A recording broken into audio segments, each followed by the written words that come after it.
Okay, welcome back. We are in round 3 or turn 3 of Descent, Journeys in the Dark, and our critical plays. We are in encounter 1 of a fat goblin. We have part 1 and part 2 available for you to watch, but just to give you a quick recap, we've killed one Marriott and he's respawned during the Overlord's turn and come up and immobilized Grisbane the Thirsty. Grisbane is at full fatigue. He has 5 damage on him out of 15. But Toxie has 14 health. He does have 14 health, but he also has this, the leather armor, which gives him +1 health, so he actually has 15. Additionally, he's no longer a moron because he remembers that he has a wooden shield. The wooden shield was bought on the purchasing at the shop, and he can exhaust the card after rolling defense dice and add 1 shield to the result. So we haven't done that all game, and we're going to definitely need to start doing that. The other thing he is immobilized from the Marriott's attack last time. And immobilized is an effect card. It says you cannot perform move actions or suffer fatigue to gain movement points. Discard this card or token at the end of your turn. And remember, it says token because the Overlord uses the tokens for the minion and master monsters. The first thing that we're going to do with Grisbane is we're going to rest. Why are we going to rest? Well, there's a good reason for that. If you remember from the beginning, his hero ability says each time you recover fatigue from performing a rest action, you may also discard 1 condition card from yourself. So, therefore, I can go ahead and rest as 1 action to remove all of my fatigue. The damage stays. And now, because of that, I can get rid of my immobilized card. So he is no longer immobilized. And now for his second action, he can move. So he can go 1, 2, 3. But since he has no more fatigue, he can move 2 additional spaces as well. So we'll go ahead and spend 2 fatigue and we'll move 1, 2 as well. Now why would I go there? Because I can't have a second action? Well, I would go there because I can now block somebody from getting to this crop and it's going to force the archers to come around me. So that was really, really helpful. Resting is good. It gets rid of fatigue and gets rid of, in this case, because of his hero ability, the immobilization card, and then everything is good to go. So really, really good. Okay.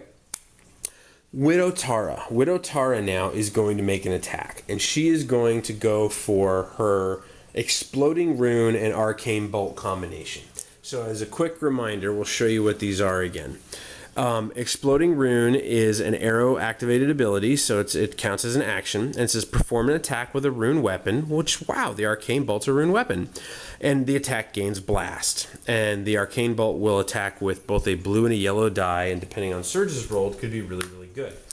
So we'll take a blue and a yellow die, and then she's going to target the minion monster right here, and the white one, and the minion monster has a single gray defense die and a health of 2. This guy already has 1 damage on him. So let's roll the bones and see what happens. Wow. Okay, so we got 3 damage, 6 range, and a surge, and the minion monster rolled 3 defenses. So without spending any surges right now, there's no damage whatsoever. But with the surge, we're going to go ahead and use the Pierce 2. So that's going to pierce through 2 of his shields and only have 1 shield left. So it will do 2 damage to him and he will die. Now remember, the attack has blast, so it also affects this monster. So he has to roll his defense, which as a master monster is down here in the bottom of the red area, and he has a single gray die as well. Now this guy has no damage on him, so we'll see what happens here.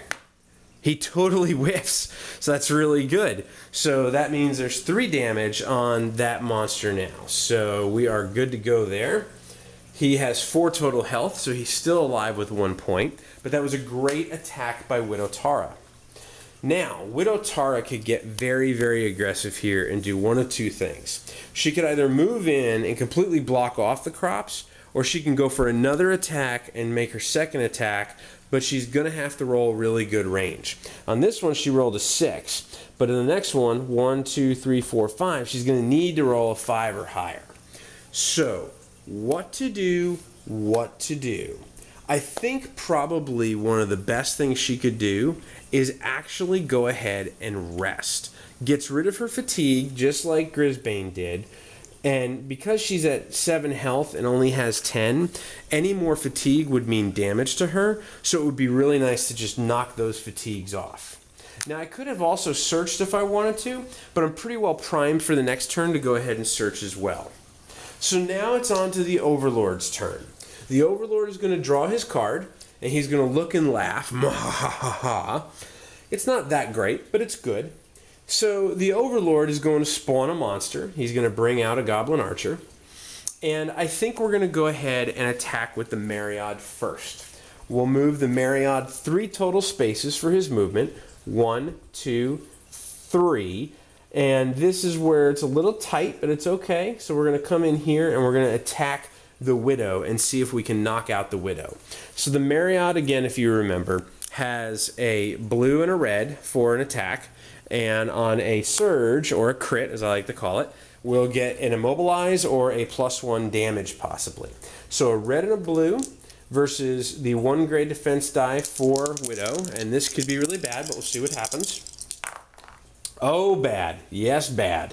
So we come up with a total of a surge, 4 damage, and a complete and utter miss. That was really, really bad. So, Widow Tara is going to end up being knocked out because of this. So what does knocked out mean?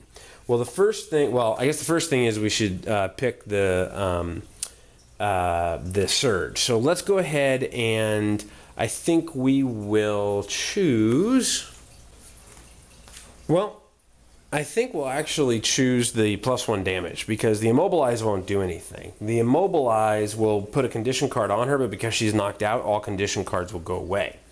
So Widow Tara gets replaced by one of her hero tokens. She comes off the board and she is knocked out. In addition to being knocked out, you do, as I said, get all of your fatigue maxed out. So she goes back up to 4, so it didn't really work out that well. And then adds another bunch of damage here to get to 10. So she's at 7, so we add 3, so we have 10 total damage. So now she is at full damage, full fatigue, and she is knocked out. So in retrospect, I probably should have moved and run away instead of standing there and resting, because at the end of the day, I'm still damaged now at max and have all of my fatigue on. So lesson to you kids, don't think you're the smartest one of the bunch, because there's always a Mariod lurking around the corner. Okay, so on to the goblins. The goblin minion will move first. 1, 2, 3, 4, 5. 1, 2, 3, 4, 5. Now, we're going to go ahead and also move the, well, I guess we'll attack with him first. We'll attack Grisbane with the minion monster. So the minion rolls a blue and a yellow. So we'll take a blue and a yellow and a gray defense die for Grisbane, and we'll see what happens here. All right, Grisbane did really good. He got 2 against a total of 3 damage and 2 surges. Now again, you can't plug more surges. You can't pump surges into the same ability. So while the monster has the +1 heart and +1 range, I don't need the range since I rolled a 6. The +1 heart, I can't just pump both of my surges into that to give +2. Also, a couple people had asked about this one. So Cowardly, this monster cannot spend surges on abilities unless it is within 3 spaces of any master monster or a lieutenant. So as long as he's within 3 of this guy, he's good. So we'll use 1 for damage, so it's going to be a total of 4 damage. And then Grisbane stops 2 with his shields he rolled, and he will remember to use his wooden shield, tap that, and make sure to add a shield to his defense roll. So he ends up with a net of 1 damage. Not too bad. So he's at 6 out of 15. So the other red goblin could say, I need to come in and I need to grab the crops. Or he could say, I need to attack and try and kill Grisbane. Well, that's going to be pretty hard because Grisbane still has 8 health or 9 health on him, and could be pretty rough. So I think even though he has 3 health left on him as a master monster, he's going to try and come in and steal some crops, if for nothing else to force people to attack him instead of picking up crops on their own. So he's going to go 1, 2, 3, 4, pick up his bundle of crops and move back 1 for 5. So what does that mean? Well, you can interrupt movement and do another action and then finish out your movement. So if you want to move 2, pick something up and move 3, assuming your movement is 5 or your speed is 5, that's fine. If you want to move 1, attack, and then move 4, you can do that again assuming your movement is 5. Nice little feature that you can just kind of move a little bit, do something, and then finish out your initial action of moving, which is kind of nice. And it makes sense, right? He's a goblin archer. He's running and moving and scampering and doing everything he can do. So, actually, you know what? Let me back up and show you something really quick. So this guy was over here. He does have the scamper ability, now that I said that. Scamper is down here, and what scamper says is the monster may move through spaces containing heroes. So, let's go and do this then. 1, 2, 3, pick it up as an action, 4 and 5, and come back here. And that gives him a much better position, better chance to run away if he doesn't die. So the Overlord is going to make sure that his card wouldn't have helped him because he's an idiot and doesn't remember, and he's okay. So then we're going to move over to the heroes and go on to turn 4.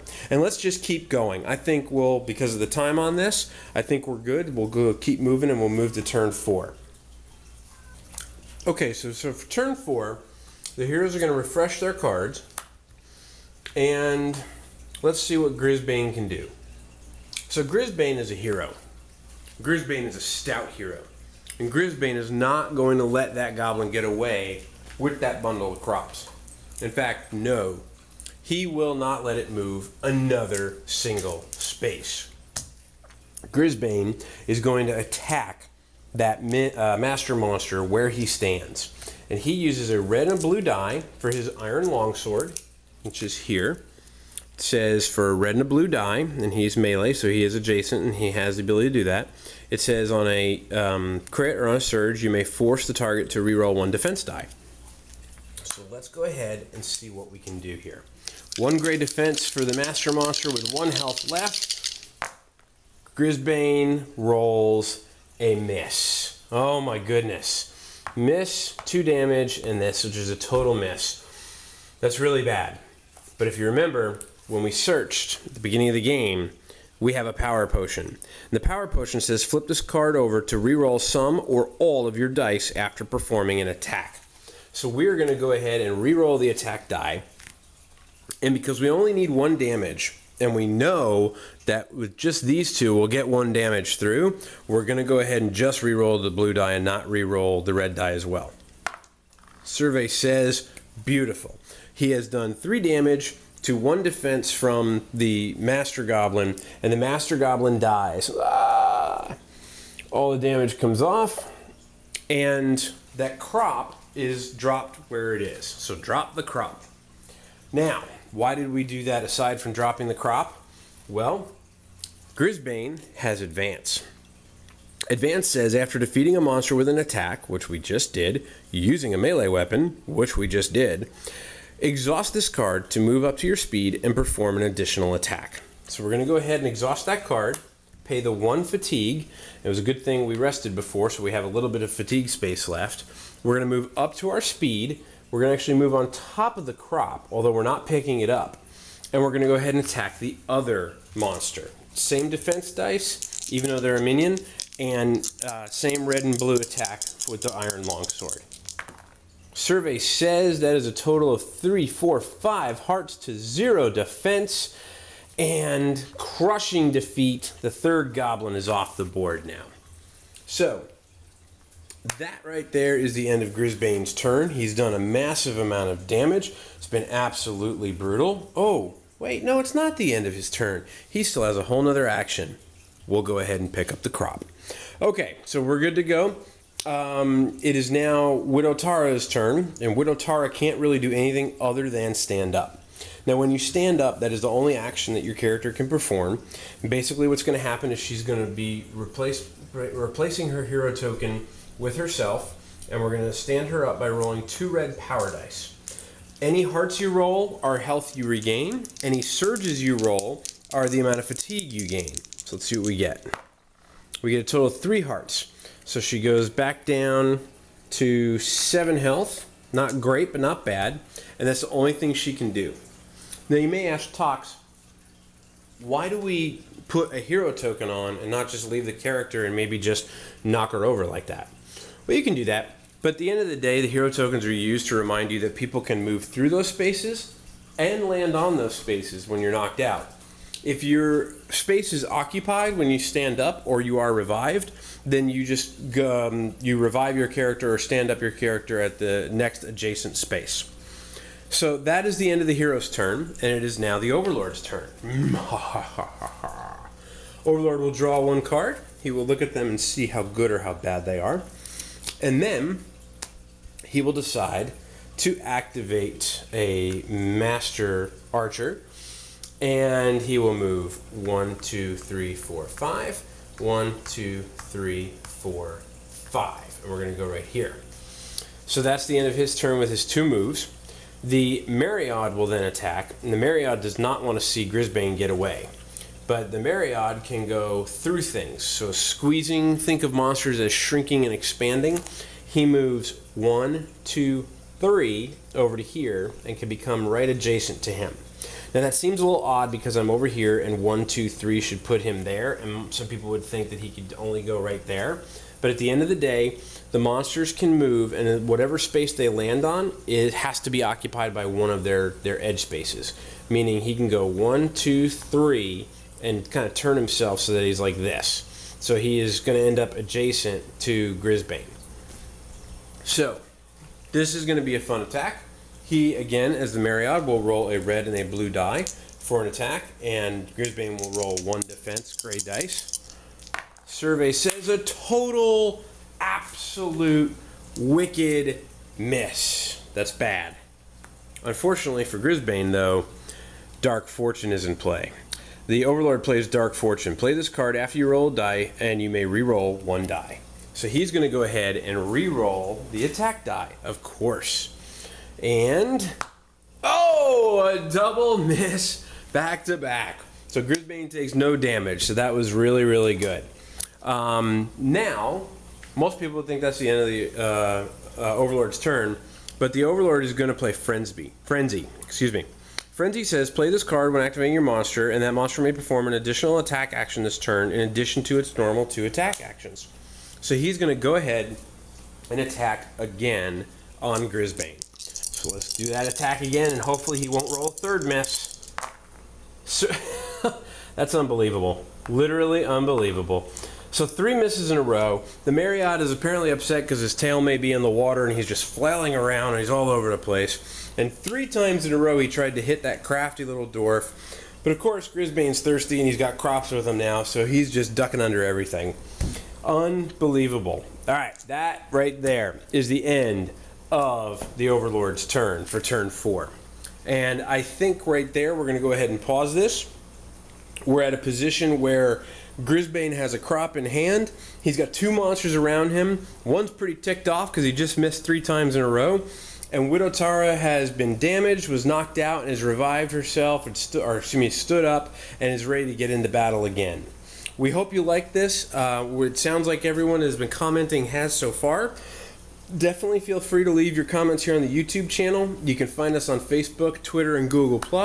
And you can also find us on our main homepage at critshappen.com. Thanks so much for watching. Thanks for being a fan. And we hope you continue to enjoy Descent, Journeys in the Dark, and our critical plays. Until we see you next time, keep rolling those dice, and we hope they're all crits.